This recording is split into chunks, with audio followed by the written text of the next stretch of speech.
Amém, queridos? Glória a Deus. Então vamos ouvir a palavra? Já estou terminando, calma. Calma, que você já está perguntando. Será que o apóstolo já terminou? Vamos já terminar a palavra. Lucas 22, 39. Amém? Nós vamos ler até o versículo 46.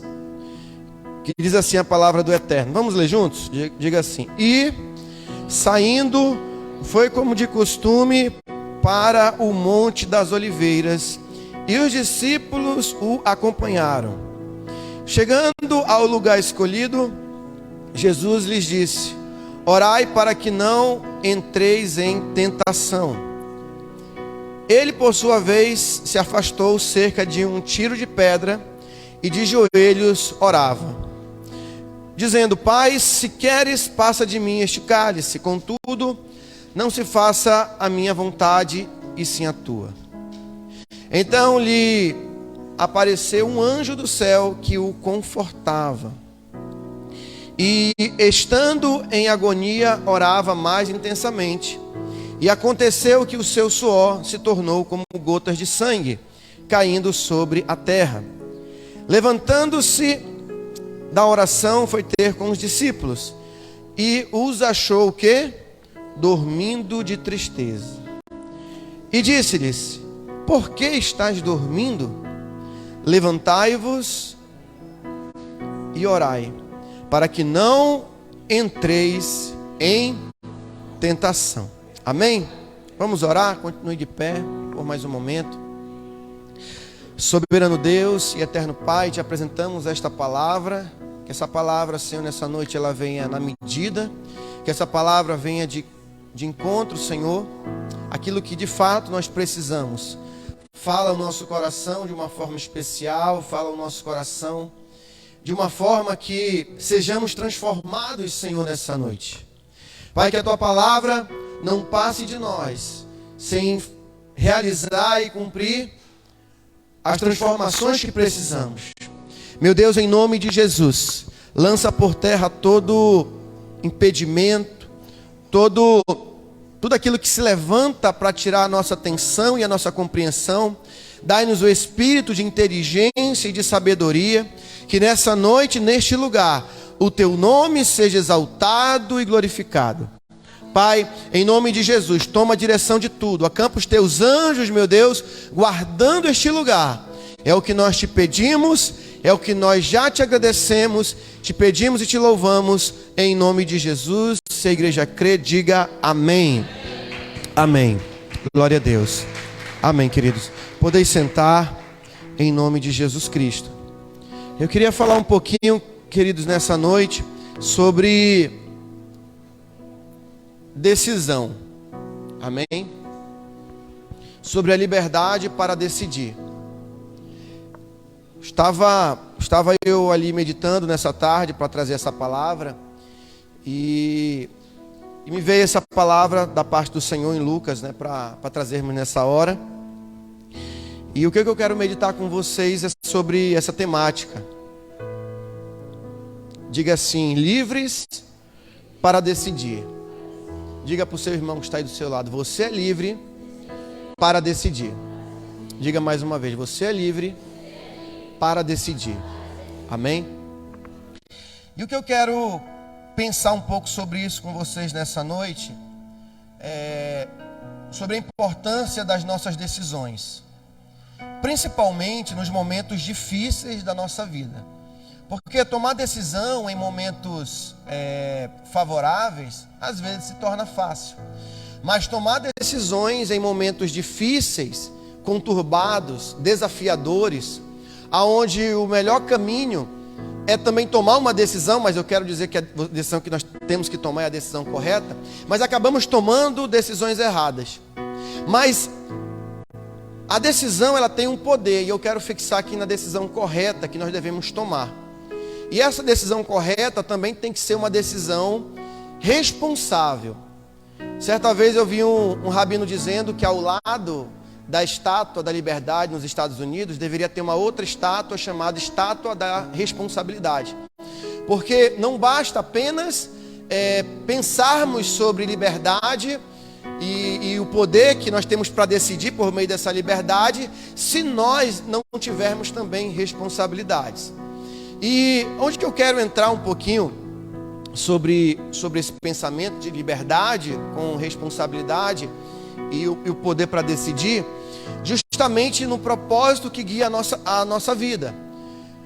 Isso é bastante importante compreendermos, porque na nossa caminhada nós precisamos tomar decisões, e as decisões que nós iremos tomar, elas serão responsáveis por muitas coisas que irão vir sobre nós a partir dessa decisão.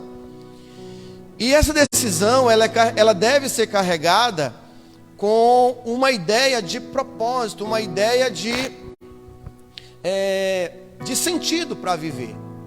Eu digo sempre e procuro pensar sempre que quando nós não compreendemos o propósito pelo qual nós vivemos e fazemos as coisas, tudo que nós estamos cumprindo, ele vai perdendo sentido e nós acabamos esfriando. E eu digo que isso é um dos grandes motivos porque muitos crentes, eles esfriam na fé, porque aonde eles têm colocado o propósito, né, o sentido da sua vida em coisas erradas. Quando você coloca o sentido em coisas corretas, você reafirma esse propósito todo dia, e a sua vida, ela passa a ter sentido de existência. E esse sentido, ele é tão tremendo que nos momentos no quais nós queremos desistir, nós não iremos desistir. Quem está entendendo? Amém? Então, por exemplo, quando eu vejo esse texto aqui de Nosso Senhor, lá no Getsemane, e o nome Getsemane dá a ideia de um lugar de oliveiras, né? Onde a azeitona, ela era prensada ali, né? E ali dava aquele óleo, dá a ideia de algo que é esmagado.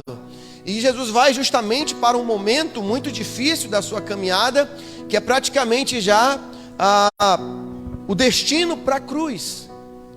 E quando ele começou a chegar próximo do seu destino maior e final, pelo qual ele foi condicionado por Deus, ele começou a entrar em desespero, haja vista que ele estava também assumindo a nossa humanidade. É importante nós sabermos e pensarmos que Jesus, ele é 100% homem também, como também ele é 100% Deus. Mas por ser 100% homem, já está dizendo, ele sofreu e sentiu tudo aquilo que nós sentimos. Ou seja, Jesus, ele foi o quê? Participante das nossas lutas, das nossas fraquezas. Por isso que a palavra de Deus vai nos dizer que o poder de Deus se aperfeiçoa em nossas fraquezas. O livro de Hebreus vai dizer que ele, como sumo sacerdote, como no Antigo Testamento, o sumo sacerdote se compadecia do povo, Jesus também, ele pode se compadecer de nós.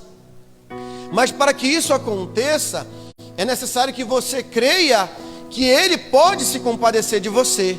E como que você vai manifestar isso? Através da oração, através da busca em relação ao Senhor e daquilo que o Senhor representa. Quem está entendendo, diga amém. Então, quando nós pensamos nessa passagem do Getsemane, nós vemos Jesus, por mais que a sua natureza estava tentando levá-lo a sair do propósito do Pai, ele decidiu permanecer no propósito que Deus havia designado sobre ele, porque ele via lá na frente um resultado ainda maior. Nós temos uma dificuldade, que é amar o processo pelo qual nós iremos chegar num resultado. Nós queremos o resultado sem antes querer o processo. E eu quero dizer para você que nunca vai ter resultado na tua vida se você não aprender a encarar o processo, lutar pelo processo, enfrentar o processo, estar disponível a sofrer pelo processo, ficar firme, mas não desistir, porque o resultado vai ser certo. Quem está entendendo essa palavra? Lá no Qualicamp nós vamos trabalhar muito essa questão da restauração, da restituição e da consolidação. Muitos aqui vão ter muitas dificuldades de receber as promessas de Deus, porque não passaram pelo processo da restauração. Eu fiz uma comparação sexta-feira de uma pessoa que extraiu, já passou, né, por um processo de extração de dente. E quando você passa por uma extração de dente, você tem que tirar tudo. Você tem que tirar a última raiz, porque o que acontece se deixar a raiz dentro do dente, ali, onde foi tirado o dente? Uma dor grandiosa, incomoda. Então o que tem que acontecer no processo de restauração de Deus? Deus, ele quer tirar a última raiz ainda de coisas que ainda não podem mais estar na sua vida. E a partir desse processo, comparando Deus, né, fazendo só uma pequena analogia, como um cirurgião dentista, depois que ele tira aquela última raiz, ele vai implantar um pino, ele lá na parte óssea, depois ele coloca a coroa de porcelana, pronto. Um dente idêntico ali está implantado ali. E isso é a restituição. Pessoas só irão viver a restituição de Deus se elas aprenderem a viver a restauração de Deus. Não se recebe restituição antes da restauração. Você precisa tirar o que não está bom, tirar tudo e deixar Deus agora implantar o novo dele na sua vida. Ok? Claro que o dente não vai ser o de lá quando começou a nascer, mas você não vai ficar sem dente. E com certeza ninguém vai saber que você provavelmente colocou ali dentro, porque fica perfeito. Deus é um cirurgião perfeito. Amém? Tranquilo? Então eu quero que você entenda que existe um poder e que você tem essa liberdade para decidir. E nesse tempo que nós estamos passando, você precisa ter essa consciência do que? Eu estou passando desafios, eu estou sendo tentado para sair da presença, mas eu decidi. Senhor, como diz, eu vi uma certa vez um irmão falando assim, né? Ele não tinha, ele só tinha um dos olhos, né? O outro ele não enxergava bem, teve um problema de vista. Você via, né, que tinha até um pouco atrofiado um dos olhos dele. Mas ele dizia assim: Senhor, naquele grande dia, só com esse olho, mas eu vou te ver. É assim que nós temos que acreditar. Vai ser só com um olho, Senhor, mas eu vou ver o Senhor descendo em glória. Mal sabe ele que vai ganhar um novo olho, né? Muito melhor, né? Então é nessa esperança que nós temos que nos alimentar todos os dias. E eu falei ontem lá na MASF Vale da Bênção sobre uma igreja que cresce. Uma igreja que cresce é uma igreja que ela tem uma base, que ela mantém algo que é periódico. Você precisa manter a sua vida naquilo que é o básico. E como eu estava dizendo, saímos muitas vezes da presença do Senhor, ou muitas vezes esfriamos na presença do Senhor, porque a gente não sabe onde está alicerçada a nossa fé. Nós não sabemos o mecanismo que movimenta a nossa fé. E quando eu não sei onde está colocada a minha fé, irmãos, como diz o apóstolo Paulo, eu sou levado para todo vento de doutrina. E aí, queridos, quando nós somos levados assim, a nossa vida, ela não tem algo, não tem fixação, não tem raiz. E aí, queridos, viver assim é algo muito complicado. E eu acho interessante esse texto, porque o Senhor, Ele vai ter um momento ali de fortalecimento com Deus. Ele vai buscar o Senhor. Ele sabe, Jesus tem, irmãos, a convicção plena de que o consolo e o conforto dele vem da parte de Deus. E uma atitude muito simples, ele vai orar, ele vai buscar a Deus ali. Ele vai clamar, ele vai se posicionar em oração. E quando ele volta, né, diz que os seus discípulos estavam ali dormindo. E às vezes acontece com cada um de nós. Às vezes precisamos estar intercedendo numa situação, mas o que a gente faz é melhor ir dormir. E às vezes Deus quer que nós estejamos o quê?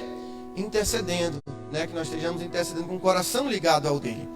E nessa noite, eu quero trazer esse entendimento para você, de que embora você esteja passando problemas, cada um dentro da sua condição ou dentro da sua situação, saiba que você tem um poder que Deus te deu para você decidir. Tem coisas que vai caber a você decidir para que você possa viver o melhor de Deus. Decidir continuar na presença do Senhor, decidir escolher o que é o certo. Talvez o caminho mais mais curto, muitas vezes para alguns, seja o melhor, o mais favorável. Mas o que Deus quer é que você escolha o caminho que vai agradar o coração dele. E neste caminho você deve permanecer. O Senhor disse para os seus discípulos: fiquem aqui, intercedam, por mim. Então, por mais que até aqueles que você está contando possam, por algum momento, até esfriar do seu lado, mas não saia da presença do Senhor. Se volte todos os dias nessa certeza de que Deus, nas lutas que você esteja enfrentando, você não vai sair da presença de Deus. E eu, para concluir, para aprofundar essa palavra, eu digo o seguinte: eu estava vendo alguns testemunhos de pessoas que suportaram, queridos, assim, grandes embates na vida. Tem um terapeuta chamado Viktor Frankl. Ele desenvolveu a logoterapia, inclusive o nosso apóstolo Tomé sempre comentava algo a respeito.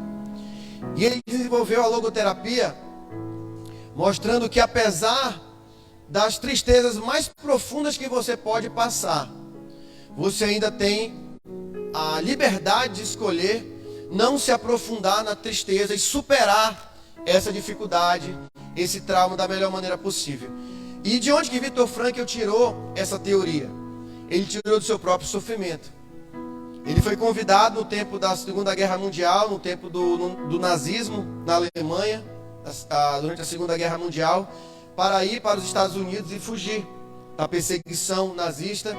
E o que ele escolheu fazer, Viktor Frankl? Ele decidiu ficar ali e sofrer todas as lutas que fossem necessárias junto com a sua família. E ele é levado para o campo de concentração com seus filhos, com a sua esposa, é levado junto com seus pais, e infelizmente a sua esposa morre no campo de concentração, morre os seus filhos, morre o seu pai e a sua mãe. E ele entrou numa grande tristeza, numa profunda tristeza. Mas ao mesmo tempo que ele via homens maus fazendo coisas inapropriadas, ele viu também pessoas ali dentro do campo de concentração repartindo o único pedaço de pão que eles tinham. Ele viu muitas pessoas indo em vários alojamentos e falando assim: nós vamos conseguir sair daqui, nós vamos vencer. E ele olhava para aquela pessoa, estava magra, desnutrida, fraca, mas estava dizendo: nós vamos vencer, nós vamos sair. E ele falava: de onde que vem essa força? Um tem força para matar, outro para reclamar, para murmurar, mas por que o outro, na mesma condição, ele não reclama e ele não murmura? O que está por trás de tudo isso? E ele falou que é aquilo que te dá sentido para você viver. Aquilo que dá sentido para você viver é isso que vai te dar força nos momentos de dificuldades. Não quer dizer que você não vai sofrer, não quer dizer que você não vai chorar, mas você não vai entrar numa profunda tristeza ao ponto de dizer: o mundo acabou, não tem mais esperança, e ai meu Deus, ó céu, ó vida. Ele viu pessoas com um cobertor chamando 10 para se cobrir por conta do frio. Ele falou: o que motiva essas pessoas? E cai a ficha de Viktor Frankl quando ele fala: já sei, o meu propósito de vida é ajudar outras pessoas. E ele achou um propósito de vida, e a partir dessa decisão, peraí, eu posso estar preso fisicamente, mas aqui dentro eu estou liberto. Você está entendendo? Se você não é liberto aqui dentro, você pode estar numa mansão, mas você é escravo. Você pode fazer o que quiser nesse mundo, mas se não estiver livre aqui dentro, você não está livre. Você às vezes é escravo de um copo de cachaça, de um baseado. Você é escravo de um amor que às vezes só te destrói, só te faz mal, porque você não é liberto aqui dentro. E Jesus nos convida a uma libertação plena. Jesus nos convida a sermos libertos. Tem pessoas que precisam tanto, irmão, de libertação, que se naquele dia ele tiver só o café para tomar e está amaldiçoando Deus, ele está reclamando, mas tem um copo de café e não glorifica a Deus porque tem um copo de café. Como que um cara desse ou uma mulher dessa vai prosperar na vida? Eu já vi pastores recebendo um salário e jogar o salário e falar assim: essa imundície que não dá nem para me pagar minhas contas. Já vi pastores fazendo isso. E sabe como é que está a vida dessa pessoa hoje? Não vai para frente. Deus está vendo onde está o nosso coração. E se eu quero ser liberto, eu tenho que aprender a ser liberto aqui dentro. Eu tenho um olho diferente, tenho um olhar diferente. Está difícil. Como eu disse ontem lá no Vale da Bênção, falei para alguns líderes. Chegaram comigo e falaram: apóstolo, está tão difícil algumas coisas, assim, assado. Eu falei, querido, Deus, deixa eu só te falar uma palavra. Deus não mudou. Quem tomou posse dessa palavra? O mesmo Deus do passado é o mesmo Deus de hoje na tua vida, que fez e vai continuar fazendo, porque Ele não muda. Ele é fiel em todas as suas promessas. E quando você decide saber onde está o teu coração. Uma vez uma jovem que foi para o Qualicamp, ela falou: apóstolo, esse é o último Qualicamp que eu vou para receber, porque a partir de hoje eu criei vergonha na minha cara, e eu vou vir no próximo Qualicamp é para ajudar. Decisão. E eu estou falando de uma decisão responsável. Não é dizer a partir de hoje. O apóstolo falou de decidir: hoje eu vou encher a cara. Eu não sou livre, mas não estou falando dessa liberdade. Você está confundindo, isso é libertinagem, querido. Não confunda a liberdade com a libertinagem. Porque a libertinagem, já dizia Santo Agostinho, né, ela nos destrói. E Santo Agostinho deu uma definição tremenda sobre liberdade, quando ele disse que liberdade eu tenho poder para fazer, mas eu não faço porque aquilo não me convém. Se você faz tudo o que dá na sua cabeça, você não é livre, você é escravo de você mesmo. Na verdade, você é um libertino, né? Ou, como nós podemos dizer, uma pessoa que vive em prol das suas vontades, do seu coração. Então diga assim: Jesus veio para me libertar. E Ele nos dá um exemplo, diga que Ele me dá um exemplo da sua própria vida. Ele tinha tudo para desistir, diga, Ele tinha tudo para desistir. Mas Ele não desistiu. Deus talvez está te provando hoje para colocar o teu coração naquilo que tem valor. Nós não vamos desejar a morte. Nós não podemos desejar a morte. O Senhor, no tempo dele, Ele vai recolher cada um que está aqui. Não se preocupe. Agora você tem que se preocupar em estar firmado nele. Por isso que existe aquela teologia do arrebatamento, que a pessoa está preocupada com a vinda. Você não tem que estar preocupado com a vinda, você tem que estar preparado para ir, meu amigo. Porque tu pode se preocupar com a vinda e esquecer as malas.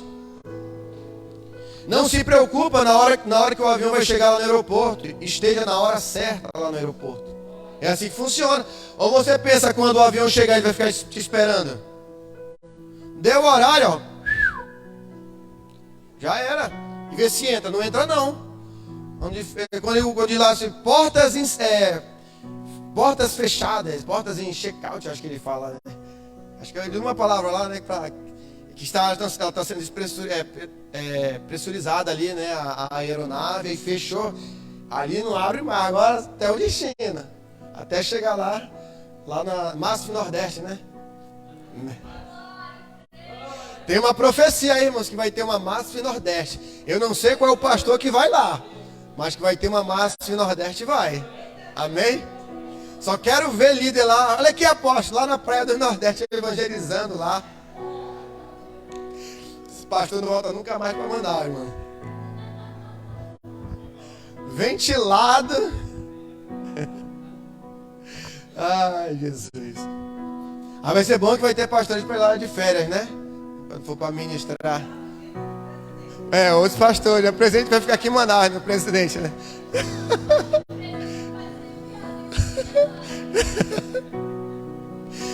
Rapaz, se for para lá, tem que levar muita gente, olha. Amém? Mas nós vamos chegar lá no tempo do Senhor, amém? Olha, o Breno tá bem, acho que ela tá doida para ir, irmãos. Olha a alegria dela ali, ó. Ela ficou pensando lá nas praias do Rio Grande do Norte. Amém. Irmãos, Deus é tão bom, irmãos, que eu achei minha sandália, irmãos. Teve aquela chuva, irmãos, grandiosa essa semana, não foi? E eu comprei a sandália, foi R$90, irmãos. Aí eu deixei nesse dia lá por fora. Quando eu abri a porta, só tinha um lado. Eu falei, meu Deus, minha sandália foi R$90, Jesus. E eu procurando e cheio de areia. Aí quando eu olhei, na verdade eu não vi a sandália. Quando eu olhei, tinha uma perto do portão, só um lado. Aí eu falei, cadê o outro? Aí fiquei procurando. Falei, meu Deus, com aquela chuva, eu acho que a outra passou por debaixo e foi embora, Jesus. Eu falei, meu Deus, Pai. Eu falei, Senhor, minha sandália, Senhor. Aí quando eu abri o portão, irmãos, a sandália bem no cantinho. Eu falei, Senhor, obrigado, porque o Senhor guardou minhas sandálias. Deu um livramento, irmão, na sandália, olha. Sandália macia, até a pastora Terezinha vai comprar uma, né, minha pastora? Já comprou, é macia, né? O Qualicamp, irmão, para o mocotó não ficar inchado, irmão, ficar bem, amém? Queridos, então eu concluo essa palavra dizendo para você o seguinte: Deus te deu um poder grandioso e colocou nas suas mãos para você decidir não sair da presença dele. Está passando luta? Volte a fazer aquilo que você deixou de fazer. Ou se é que você fazia, e se não fazia, você vai aprender a fazer. Sabe por quê? Porque Ele tem o melhor caminho para nós. Ele tem o melhor caminho para cada um de nós. Está passando luta, chore na presença dele. Clame. Jesus ia ser entregue à morte aqui. O que ele foi fazer? Buscar o Pai. Ele foi em direção ao Pai.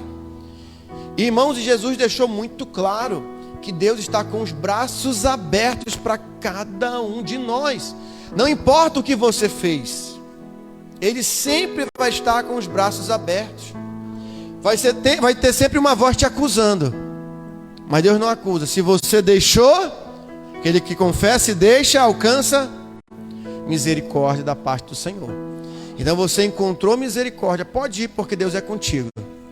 Mas vai e não peques mais, não fique nesse ciclo, pecando, né? Vindo e pecando. E eu digo para você, querido, tem coisas que você não pode mais voltar a cometer. Não pode mais voltar a cometer. Tem coisas que você tem que deixar de mão de uma vez por todas. De uma vez por todas. Para que Deus possa continuar abençoando. Não brinque com o maligno. Não dê espaço para o diabo. O diabo, ele veio de fato, irmãos, para nos destruir. E se ele achar uma pequena brecha, ele vai fazer. E sabe como ele tem feito isso? Por meio do pecado. O pecado é que ele tem colocado de forma bem sutil na vida da igreja, na vida das pessoas. Talvez alguma luta que você está passando hoje seja algum pecado, que essa raiz desse dente que você precisa tirar, para que possa limpar e Deus possa vir o quê? Derramar na sua vida. Amém? Quem quer receber a restituição de Deus? Amém? Então, glória a Deus. Aplauda o Senhor por essa palavra, amém?